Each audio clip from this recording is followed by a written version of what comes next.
When you are tapping more into your feminine energy, you are being more than you are doing. You are learning to feel more, and you're allowing yourself to receive. Hello, hello, and welcome to the Spark series. I am your host, Asma Metkal, the founder of Fire and Flow Academy.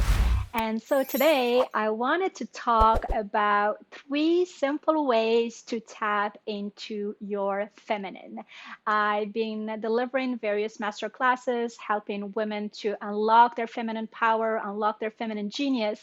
And it's always coming back to me, asking me the same question over and over again. How can we be more in our feminine? What is a practical way that will allow us to tap more into this feminine energy and add more of it throughout our day when we are at work and we're at home? And so here are my three tips. I know hundreds of them, but this is the three that I wanted to share today during this video. And so the first one is to create spaciousness in your calendar, right?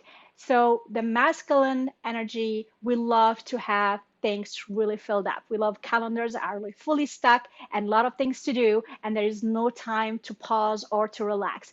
And the reason why we do that is because the moment we're going to create more spaciousness, then we're going to be able to slow down. And when we're slowed down, then we're going to be able to feel more. And then when we feel more, there are like things are going to come up that we're going to need to deal with. And so this is our defense mechanism to always stay in this busyness and having like a calendar that is really filled up. But feminine love spaciousness, because when you're creating that spaciousness, you are allowing yourself to just be versus doing. And also you are creating like this presence for you, right? And so my invitation is to just plan a 10 minutes and half an hour or an hour a day where it's just a me time, right? And it could be just you doing nothing. You don't even have to plan what you're going to be doing during that half an hour or an hour. Just be, right? Because when you're doing that in that moment, you are staying and being fully present with yourself. And you're also allowing yourself to really nurture and be able to have more self care and self love for yourself. So that would be my tip number one. And tip number two is to take your pleasure seriously. Yes, you heard that right. Take your pleasure seriously. And what I mean by that is really identifying little things you can do throughout the day or throughout the evening that gives you pleasure. It could be that maybe it is to eat a piece of chocolate or an orange, or it could be to go for a walk, maybe to go and chase the sunset and watch the sunset. Maybe it's to do some drawing, maybe it's to do some writing or some cooking, or maybe it's to sip a nice glass of wine or to have a bubble bath. Whatever really excites you and give you pleasure, because it is very important when you are nurturing and tapping into your feminine to add more play and pleasure in your life, right? Because that's the source of energy that will allow you to be more creative while at the same time nurturing yourself and creating that beautiful self-love, right?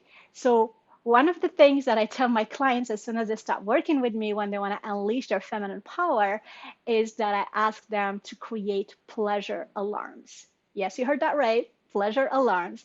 And those are just little alarms I will receive throughout the day. You can do it once a day or twice or three times. I have a client that does it 5 times a day, where as soon as that alarm hangs, you just go and do something that gives you pleasure in that moment. You end up being fully present and you end up doing something to indulge yourself. Isn't that a beautiful thing? It's the best way to date yourself and take care of yourself. Here we go.